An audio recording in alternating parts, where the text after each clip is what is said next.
वर्ष 2011 में विश्व की जनसंख्या 7 अरब हो गई। इस साल ये 8 अरब तक पहुंच जाएगी। 8 अरब लोगों का मतलब गरिमापूर्ण जीवन जीने के 8 अरब अवसर। सीमित संसाधनों के बीच 8 अरब लोगों को विकास के समुचित अवसर उपलब्ध कराना और मूलभूत सुविधाएं मुहैया कराना अपने आप में एक चुनौती है। इस चुनौती को थोड़ा सा कम किया जा सकता है अगर आबादी से जुड़े मुद्दों पर लोगों को जागरूक किया जाए। इस जागरूकता को फैलाने के लिए हर साल 11 जुलाई को विश्व जनसंख्या दिवस मनाया जाता है और आज विश्व जनसंख्या दिवस ही है। अभिवादन और स्वागत है आप सभी का हमारे इस खास कार्यक्रम में।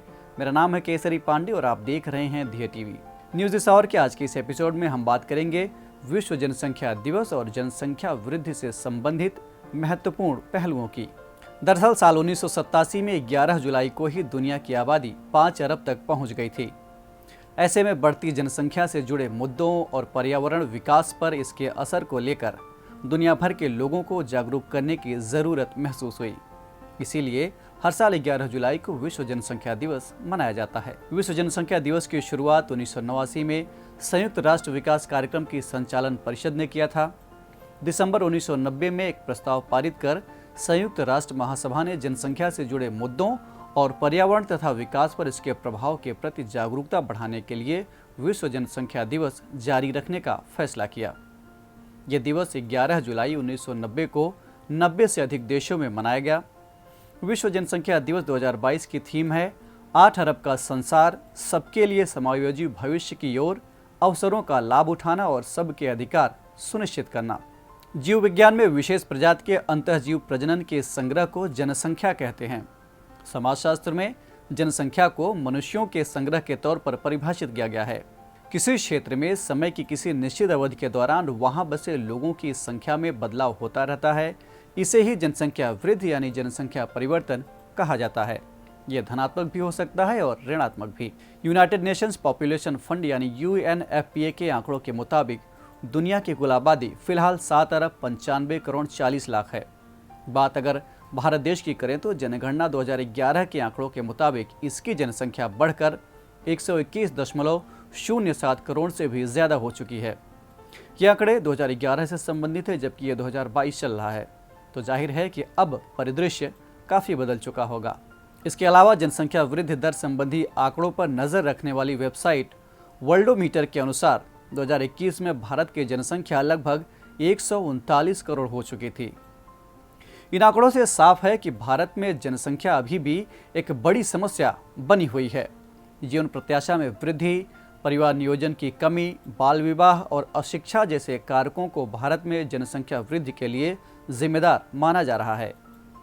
इसके अलावा तमाम धार्मिक कारण, रूढ़िवादिता, गरीबी और अवैध प्रवासन के चलते भी जनसंख्या वृद्धि हुई है। जनसंख्या विस्फोट के कारण बेरोजगारी, खाद्य समस्या, कुपोषण, प्रति व्यक्ति निम्न आय और गरीबी जैसी दिक्कतें उभर कर सामने आई हैं। साथ ही बचत और पूंजी निर्माण में कमी, जनोपयोगी सेवाओं पर अधिक खर्च, अपराध, पलायन और शहरी समस्याओं में वृद्धि जैसी दूसरी समस्याएं भी पैदा हुई हैं। रोचक तथ्य यह है कि भारत दुनिया का पहला ऐसा देश है जिसने सबसे पहले 1952 में परिवार नियोजन कार्यक्रम को अपनाया था। साल 1976 में देश की पहली जनसंख्या नीति की घोषणा की गई। बाद में 1981 में इस जनसंख्या नीति में कुछ संशोधन भी किए गए। इसके बाद फरवरी 2000 में सरकार ने राष्ट्रीय जनसंख्या नीति 2000 की घोषणा की। इस जनसंख्या नीति का प्रमुख मकसद प्रजनन तथा शिशु स्वास्थ्य की देखभाल के लिए बेहतर सेवा तंत्र की स्थापना तथा गर्भ निरोधकों और स्वास्थ्य सुविधाओं के बुनियादी ढांचे की ज़रूरतें पूरी करना है। इसका दीर्घकालीन लक्ष्य जनसंख्या में साल 2045 तक स्थायित्व प्राप्त करना है। मई 2000 में प्रधानमंत्री की अध्यक्षता में एक राष्ट्रीय जनसंख्या आयोग का गठन किया गया। आयोग राष्ट्रीय जनसंख्या नीति के क्रियान्वयन की समीक्षा करने और इससे जुड़े कार्यक्रमों की योजना बनाने का काम करता है।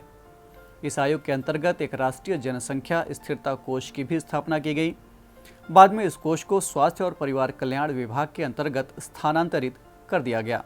गौरतलब है कि आबादी पर काबू पाने के लिहाज से देश में साल 1996 से काहिरा मॉडल लागू है। इसके तहत आबादी को घटाने के लिए आम जनता पर किसी भी प्रकार का कोई दबाव नहीं डाला जाता, बल्कि शिक्षा के जरिए उनमें छोटे परिवार के प्रति एहसास जगाया जाता है।